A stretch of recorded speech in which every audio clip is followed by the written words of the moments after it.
Are you single? Oh. Are you single? I'm single. Yes. Are you courting?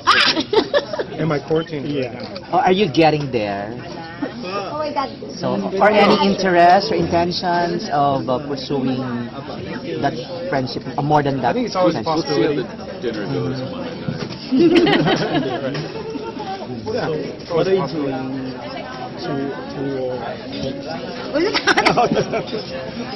Currently standing next door. Yeah. As of now, I've just been communicating. I mean, we're both pretty busy people, so you know, she definitely had to come back immediately after shooting, and she's a very busy woman, you know, professionally speaking and personally speaking too. So, and I am as well. So, but we keep up communication. Definitely. You know, maybe right now at this moment, can't say anything, but you never doubt in the future. You never know. But I think that would be a problem. The distance. Long distance. Goes back to that last question, right? What is love?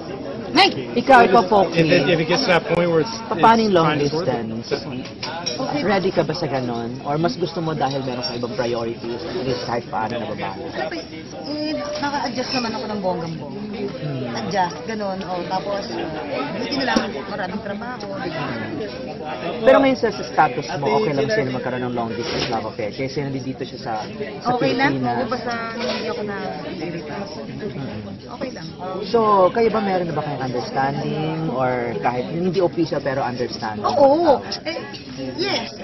Diba? Napaka-gentleman niyang tao. Sobrang napakabait. Romantic understanding to. Yes, oo. Ganon. Talaga? More than Huwag ka! Talaga romantic understanding. Kailan to? Kailan? Huwag ka!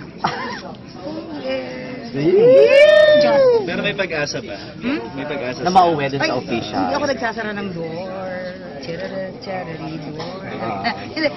As her stepfather, I have to object to some of these questions. I have to look out for my daughter.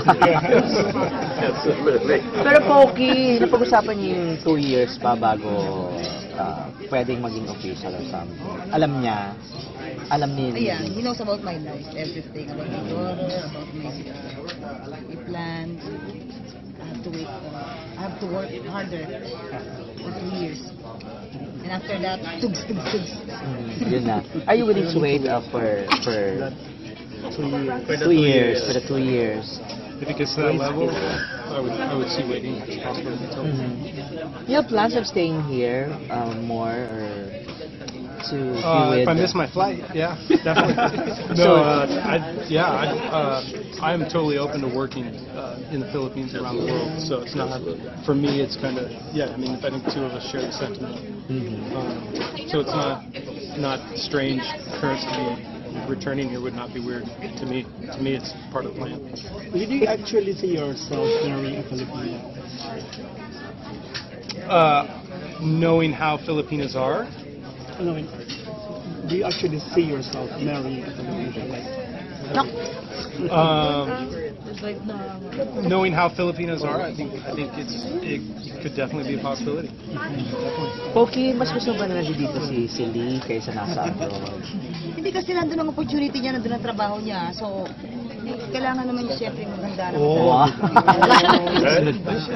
Kaya naman pala. Pero, si May ba na-meet niya na? Not yet. Sa this Sunday. Paano may na-explain sa kanya yung sitwasyon? In between ang shooting namin doon, pag magawa, sabi ko kwentuhan ko. Oh. So alam ni May na, di ba si May supportive naman siya? Yes. We're talking about my daughter. But you're aware how popular and how big Hawk One is in the Philippines? Yeah, starting out, John informed me of how big the star was, that she was and is, and I didn't realize that until we started filming. When people would stop us every 5 minutes at the restaurant to take pictures with her. She posts pictures and stuff and go crazy. So it's something that I've come to understand. Does it make you insecure, or? No, that's her success. She went out and earned it. And I think every person's entitled to enjoy it. And if someone makes a comment about it, that'd be lame on my part to even think that. That's just not how it is.